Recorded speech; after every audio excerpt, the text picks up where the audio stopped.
Cat staring at me. Hey, good morning. It's 5 a.m. Mester Scrum. I hope you're doing well. It's 5:48 a.m. and it is Wednesday, I think, right? Wednesday. Yeah, Wednesday. So we're halfway through the week, and it's been a long month.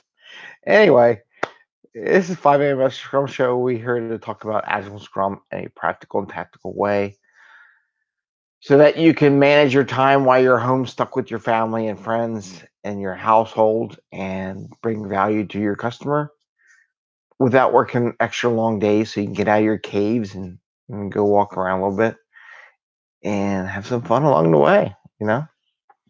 So I was up late last night. My eyes are like totally shot. I can't, I'm not awake yet. I don't know why I was up late. I went to bed early, but it seems like I was up late.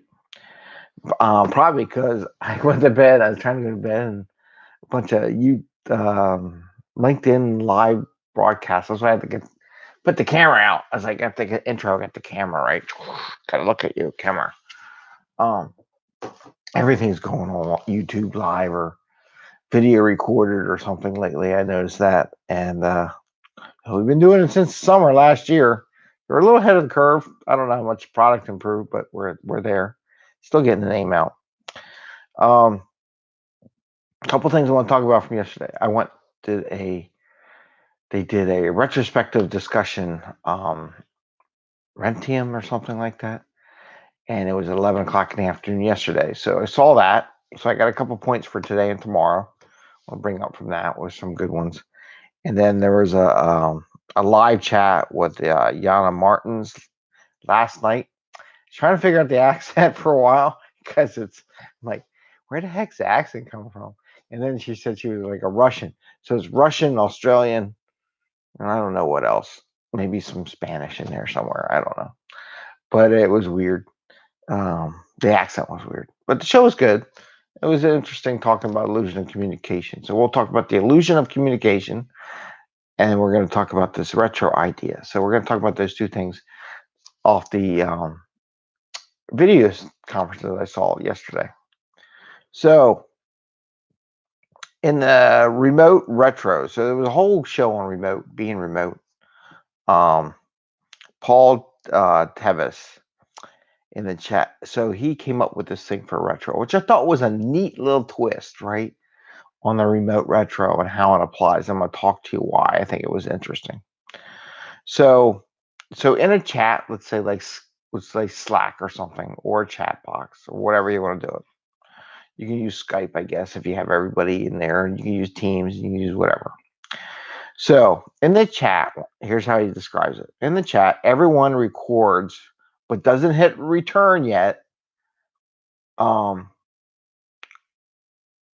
they want to talk about. So you can do it how you're feeling. You can do a couple different phases, right? So you can do questions like what do you want to talk about? How do you feel? You come up with a bunch of different things you might want to do in your retro or discussion. You can do it and be honest with you, it worked pretty fast. You can do it as part of your daily Scrum just to change it up a little bit. First, just 3 questions all the time, which is monotonous, be honest with you. So maybe you do it. So what they do, so everybody types in the chat system what they want to talk about, how they're feeling, whatever you want to do, or something topic of the day. And then you wait until like 30 seconds or 60 seconds later. Then everybody hits the enter button at the same time. So you go boom, so enter. So all the discussion comes up. Where I add a little twist to it, which go to communication during these remote times, because not everybody can talk at the same time. It just does not work. Anytime I go to a session, oh, what's on mute? Everybody, I'm like, oh God, here we go. It's going to get screwed up. So you do one person at a time. But I like the idea because now you can use it to control which person talks in what order. And it's not clicky. It's not like favoritism to who you start with or anything like that. And it's not always the same person, which changes it up a little bit. Because I like to tell people, get a list and just go through the list so everybody knows the list. This changes it up a little bit where what you do is whoever the computer system puts up there on the list is the first one to talk. And then when they're done talking about their topic, then the next person, then the next person, then the next person, the next person. It has a couple benefits. One, it changes things up a little bit. Two, it controls who talks when and where. And it's a nice way of everybody not being influenced by anybody else when they have their topics they want to talk about. And then, like, if someone has a repeat of something, you can say, is there anything we want to add to the previous topic based on what you've seen? So, you could do that. But I thought it was a neat way of ordering everybody in a very, very orderly fashion when you do these remote conversations. So try it. So you go in the chat, everybody for 60 seconds thinks about what they want to talk about, types it in the chat box, doesn't hit send. And then when the 60-second mark comes up, you go, okay, everybody hit send, boom. And then it just pops up. So it slows everybody down, which he talked about, which was good. Because I believe, sometimes we need to slow down a little bit. Maybe we'll talk more about that later. Sometimes you can take a breath.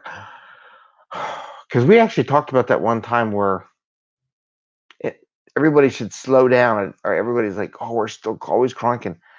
The last day of the sprint and the first day of the sprint is a chance for the teams to slow down a little bit, right? And take a breath and relax and just absorb what they did.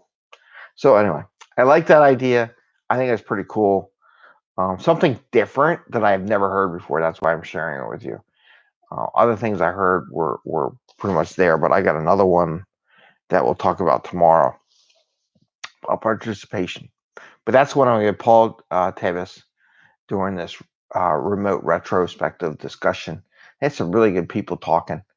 I tried to listen as much as possible, but I did have to work. So it was kind of like on and off. But it was good. Again, chat, type in what you want, make them wait for 60 seconds. Then everybody at once submit the topic, and then you talk to the topic. So that was that one. So the other one was during Yana Martin's discussion with Carol Benton last night. Don't know what popped up. I was going to bed. I was turning off my phone, and it popped up on LinkedIn for a live, and I said, what the heck, right? So one of the terms she said, and I just love the topic, the illusion of communication. So the illusion that communication has taken place. And that's the beauty of Scrum, right? Scrum theoretically tells you that you can't take communication for granted. It forces it to happen, which is where it really is, right? Because think about it. Everybody says, why do I got to do daily Scrum? Why do I got to do review? Why do I got to do retro? Why do I got to do this? Because I sit right next to each other. There is an illusion that you actually communicated with the person you sit next to, because it really is a freaking illusion. How many times that we talk there all the time? Did you really talk, or were you, I don't know what you were doing. I don't think you were communicating. So I love the topic, the illusion that communication has taken place. And I want to say what Scrum does is it eliminates that illusion capability, because it forces the communication mechanism to happen. Whether it's accepted or not is a different story, but it brings you together into that discussion. So I just thought it was a really great topic, and the title of it was spot on. And but I will give one other thing. In this day, everybody assumes, which we know what assumes do, that everybody else listens or knows what's going on. Don't assume that your business understands what issues you're going through in IT right now with this coronavirus. Go tell them. I mean, seriously, go tell them. I had a discussion the other day. Well, they all know what our priorities or impacts are because of the coronavirus. I'm like, then go tell them. Well, I don't know. Then what you scared of? Tells me you don't know if they know. And if you don't want to talk to them, just have a conversation. It opens up an avenue to conversation to reprioritize the workload. But my favorite part is when they hesitate. I go, You have no idea whether or not your customer knows what the hell's going on right now because you haven't talked to them. It's a tell. If we were playing planning poker, then that would be a tell sign, and I would basically call your bluff. Pretty much do anyhow. So it is Wednesday. It's early. I haven't had coffee yet. So what I'm going to say is have a good day. Happy scrumming. Think about it. Remind yourself about the illusion of communication. Make sure it really has taken place.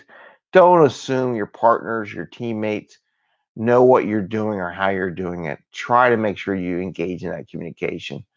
Listen to them also. Don't be a one-way street. Make sure you're listening to what they're saying. And try the little chat box thing maybe in the next daily scrum where you have everybody, okay, tell us your feeling. Give us a one-word entry. It's like they do a check-in, right? And then everybody at the same time does it, and then you go by the order what shows up. So it has a bit of randomness to it. So it's pretty cool. All right. Happy scrumming. Enjoy your day. Take care. See ya. Bye.